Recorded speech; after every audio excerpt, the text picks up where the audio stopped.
Ano nga ba ang nangyari sa dating sikat na pasyalan na ito? Ang Fantasy World sa Tagaytay ay isang abandoned na theme park na may nakakabit na kakaibang kwento. Itong isang ghost na parke dahil sa kalagayan nito ngayon, mga abandoned na istruktura at mga walang buhay na rides.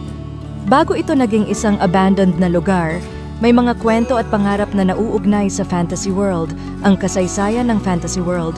Noong unang panahon, ang Fantasy World ay binuo ng isang negosyante at isang grupo ng mga developer na naghangad magtayo ng isang malaking theme park na katulad ng Disneyland, ngunit sa Tagaytay. Nais ng mga may-ari na magbigay ng isang magical experience sa mga tao sa pamamagitan ng mga rides, castles at iba't ibang pasyalan na may temang pambata at pantasya. Noong mga unang taon ng proyekto, marami ang nagkaroon ng interest at excitement para sa parkeng ito. Itinatag ang Fantasy World noong dekada 90s at isa sa mga tampok nito ay ang isang malaki at makulay na kastilyo na nagbigay sa mga bisita ng illusion ng isang fairy tale setting. Ngayon, ang Fantasy World ay isang sikat na pasyalan para sa mga naghahanap ng kakaibang karanasan at mga photographer na nais kumuha ng mga dramatic na larawan sa mga abandoned na istruktura.